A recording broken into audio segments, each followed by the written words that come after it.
Ouais. Alors, je vais vous expliquer pourquoi le français n'a aucune élégance. Alors, c'est très simple à comprendre. Il suffit d'écouter la langue française, en fait.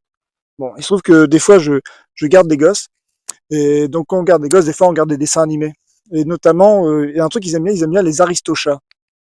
Et dans les Aristochats, la chanson au début du film, c'est une chanson qui est interprétée par Maurice Chevalier, qui était un chanteur français très connu, très français, qui faisait exprès de parler avec l'accent français.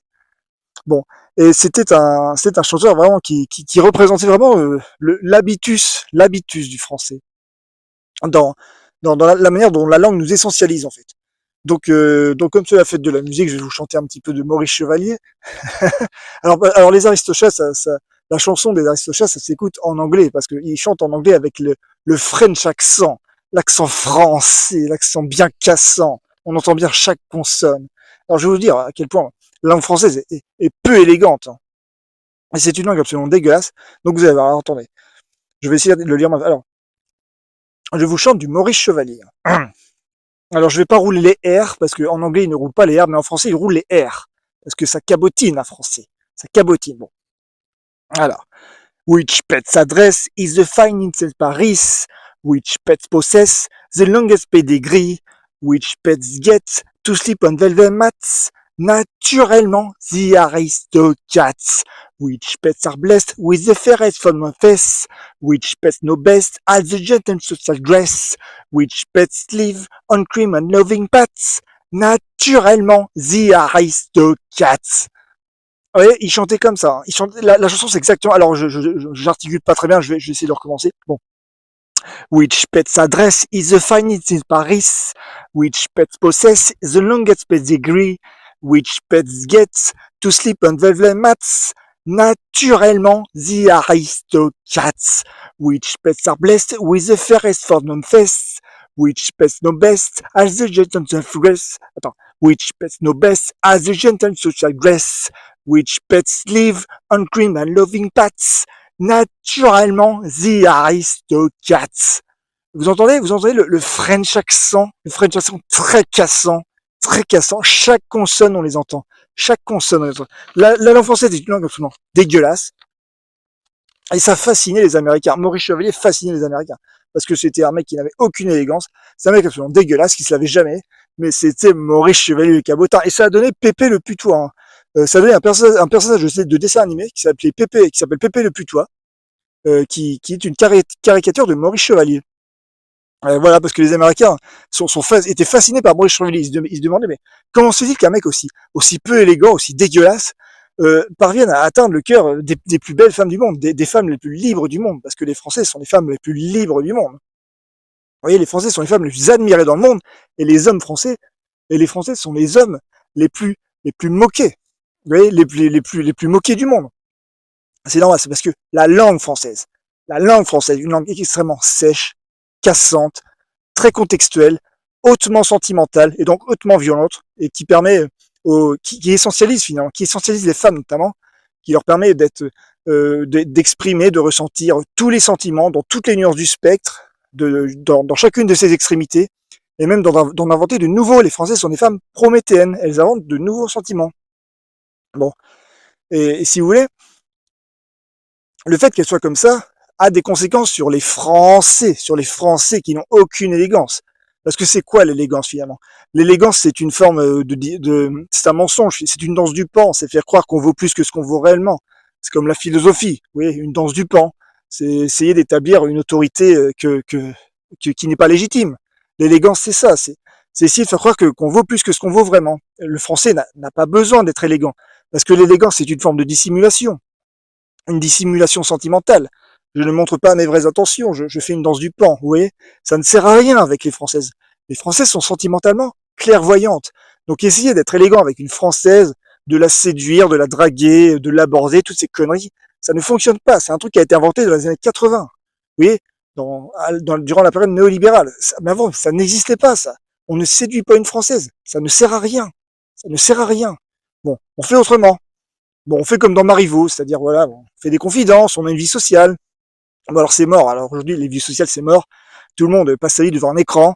les rues ne sont plus des lieux de vie, ne sont plus que des lieux de passage. Donc effectivement, c'est compliqué aujourd'hui, c'est très compliqué. Mais bon, voilà, on peut faire quand même, on peut faire quand même. Bon, et donc voilà, le fait que cette langue rend les Françaises comme ça fait que ça ne sert à rien d'être élégant, ça ne sert à rien. Nous sommes des hommes absolument dégueulasses, dégueulasses. On ne se lave pas, en tout cas on se lave très peu, nous avons une hygiène déplorable. Voilà, on parle de manière absolument dégueulasse. En plus, dans la manière dont la langue française est prononcée, c'est vraiment, c'est extrêmement sec, cassant. C'est pour ça que un style musical comme le rap, par exemple, ça a extrêmement bien pris en France parce que le rap c'est un genre très conflictuel, très très cassant. C'était parfaitement adapté à la langue française et le rap en France ça a pris des proportions mais délirantes. Délirantes quand j'étais jeune, il y a 20 ans, mais les jeunes n'écoutaient que du rap, que du rap. Il y avait le rap, et il y avait Daft Punk, c'est tout, c'est tout. C'est toutes les radios, ça ne passait que du rap. C'était quoi? C'était Skyrock, Fun Radio, Énergie, je sais plus, mais toutes les radios pour les jeunes ne passaient que du rap 24 heures sur 24. Parce que la langue française, oui. Donc, donc voilà, donc nous n'avons aucune élégance, nous n'avons aucune forme d'élégance, nous ne sommes que violence et héroïsme, vous voyez, nous sommes Cyrano, nous sommes des Cyrano. Normalement, un Français, c'est un Cyrano.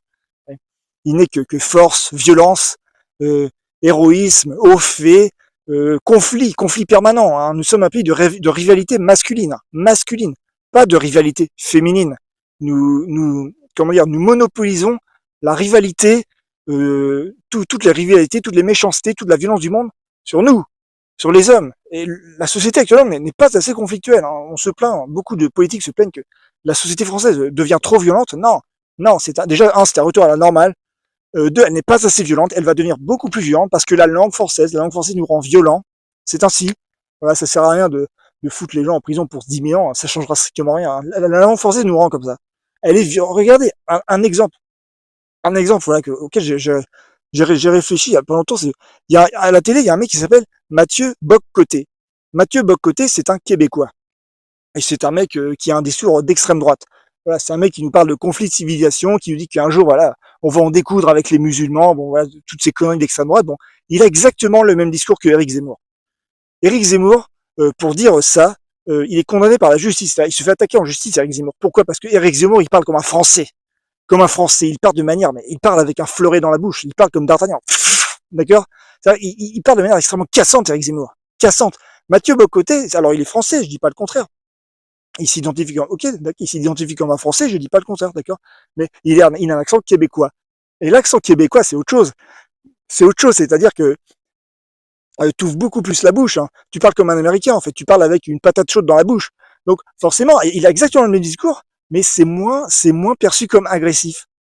Parce qu'il parle pas, il parle pas comme un Français de France métropolitaine. Il parle pas de manière comme un mousquetaire, en fait, finalement. Avec un fleuret. Vous voyez, donc c'est perçu comme moins dangereux, comme moins agressif. C'est-à-dire Mathieu Bocotti, il a exactement le même discours que Eric Zemmour. Il n'est attaqué par personne, il n'est pas attaqué en justice, on s'en fout complètement, parce il parle avec l'accent québécois, il parle avec la langue, avec la bouche grande ouverte, avec la patate chaude dans la bouche. Vous voyez, il parle avec l'accent québécois. Donc s'il dit, en fait, on s'en fout complètement, il peut dire toutes les saloperies qu'il veut, rien à foutre. Vous voyez, la langue française nous rend très conflictuelle, rend la société française très conflictuelle. Historiquement, la société française est une société très conflictuelle. Nous sommes le pays des révolutions, des révoltes, nous sommes le pays du duel, de la joute verbale, de la rivalité masculine. Voilà. Donc, faut pas avoir peur de ça. Faut pas avoir peur de ça. Ça va revenir. Alors, nous sortons d'une période où finalement, on se dit qu'on est un petit peu comme tout le monde, on vit comme tout le monde. Mais on n'est pas comme tout le monde. La langue française nous essentialise. Voilà, on sera jamais les Suédois, on sera jamais ça. Hein. Ok, parce que la langue française qui est une langue hautement sentimentale, c'est peut-être la langue la plus sentimentale du monde, qui rend les Françaises, qui fait des Françaises des femmes les plus libres du monde, les plus prométhéennes du monde. Et ça, bah voilà, c'est cool, ça nous rend très très agressifs dans notre manière de parler. Voilà, c'est pour ça qu'on est énervé. Voilà, on se dit mais pourquoi on est énervé? Pourquoi les politiques sont vachement énervés? Pourquoi la société française devient plus violente, machin tout? Mais c'est parce que c'est normal, ça remonte en fait, ça remonte. Le pays redevient français. Voilà, la française, les Français, c'est pas une race, c'est pas une religion, c'est rien de tout ça. Hein. C'est un esprit, ce sont des sentiments. c'est de se dire, voilà, nous sommes le pays de l'abondance, nous n'avons pas le sens de la propriété, et nous n'avons pas le sens de la propriété sur les femmes, qui sont les femmes les plus libres du monde, et ça nous rend tout fou. Ça nous rend tout fou. Vous voyez? Donc voilà, on chante comme Maurice Chevalier avec le French accent. Tiens, je vais le refaire parce que j'aime bien chanter du Maurice Chevalier. Je vais rechanter du Maurice Chevalier. Alors, which pet's address is the finest in Paris? Which pets possess the longest pedigree? Which pets get to sleep on velvet mats? Naturellement, the aristocrats. Which pets are blessed with the fairest fun on grass? Which pets know best as the jet and social grace? Which pets live on cream and loving pats? Naturellement, the aristocrats. Vous voyez? Ça chante comme ça. Hein. Ils chantaient comme ça, Maurice Chevalier. Et les Américains étaient passionnés de ça. Vous voyez? Un Français, c'est ça. C'est violent. C'est violent. Ça parle violemment. C'est normal. C'est normal. Faut pas qu'on ait peur de ça. Par contre, faut le gérer. Faut le gérer. Voilà, la société française est une société hautement conflictuelle et violente. On peut gérer ça. On peut gérer ça. La violence, ça se codifie. Hein. Ça se gère. C'est cool. Ça se gère pas en aidant. Voilà, il y a des gens, ils veulent foutre les gens en prison pour une éternité. Ça sert à rien, mais ça sert à rien. Ça sert strictement à rien. La violence, il faut la gérer. Il faut la gérer. Il faut la codifier. Putain, il y a des machins ce soir. Des gros machins. Vous voyez? Donc, c'est pas compliqué. C'est pas compliqué. Il suffit de comprendre ce que c'est que la langue française. Ça, et voilà. Et on pige. On pige. Alors déjà, premier truc, on est des Cyrano. On est des Cyrano. Nous sommes conflictuels. On cherche la merde. C'est normal. C'est normal. On cherche la merde. Pourquoi? Parce que Roxane. Parce que Roxane. Il faut que Roxane soit la femme la plus libre du monde. Il faut déjà, il faut qu'on soit amoureux de Roxane. Est-ce que vous êtes amoureux de Roxane? Est-ce que vous êtes amoureux de Roxane? Ça déjà, premier truc, ça c'est la base. Est-ce que vous êtes amoureux de Roxane? C'est qui Roxane? C'est tiens, bah il y a tiens, j'ai vu il y a comment dire, Anne-Sophie Lapix elle se fait virer. Ça c'est dégueulasse franchement. Elle va être remplacée par Léa Salamé. Voilà. Par exemple, Léa Salamé, voilà, c'est Roxane par exemple. C'est Roxane Léa Salamé, elle est parfaite Léa Salamé. Elle est fantastique. Bon, vous voyez? Ouais, est-ce que vous êtes amoureux de Léa Salamé? Parce que voilà, l'Anne-Sophie Lapix, elle s'est fait virer pour faute d'audience. Je sais pas trop si ça va s'arranger avec Léa Salamé parce que voilà, en fait, le problème, c'est pas Anne-Sophie Lapix ou Léa Salamé. Le problème, c'est Gilles Boulot, il est naze. Oui, oui, comme on est amoureux de Léa Salamé, il faut rentrer dans la gueule de Gilles Boulot, en fait. Oui, faut dire qu'il est nul, parce qu'il est nul, hein, il est complètement naze. Ces journaux, ils vont trop vite, moi, je comprends rien à ce qu'ils racontent. C'est nul. D'ailleurs, c'est-à-dire quand son journal est terminé, je ne retiens rien, parce que ça va trop vite, il fait blablabla. D'accord, comme moi. Hein. Comme moi. On ne s'aime pas, on ne s'aime pas. Cyrano ne s'aime pas et n'aime pas les autres. Cyrano n'a que des ennemis, n'a que des ennemis. Il défie tout le parterre, il n'a que des ennemis. Cyrano n'aime personne, à part bien sûr Roxane, à part la liberté de Roxane. Vous voyez? Oui. Donc c'est normal qu'on soit une société conflictuelle. Et nous ne sommes pas assez conflictuels. Mais le côté conflictuel de la société, il faut qu'on le gère. Il faut que qu'on le monopolise sur la partie masculine de la population. Sur la partie masculine. Parce qu'aujourd'hui, la condition féminine est dans un état lamentable. Lamentable. Quand je vois ce qui se passe pendant les manifestations féministes, les manifestations féministes, c'est devenu des combats debout. C'est devenu des combats debout. C'est des femmes de droite, de gauche, de plein de causes à la con, qui se battent entre elles pour des hommes. Et les hommes derrière ils regardent en rigolant. Mais c'est ça. Hein. C'est-à-dire qu'il y a les féministes qui viennent défendre Gaza, donc ils viennent défendre les pauvres martyrs, les fiers combattants de Gaza qui luttent contre l'empire sioniste. Et en face, il y a des féministes de droite qui défendent les pauvres petits Français qui se font péter la gueule par l'insécurité, mais qu'ils aillent se faire foutre. Qu'ils aillent se faire foutre. Mais sérieusement.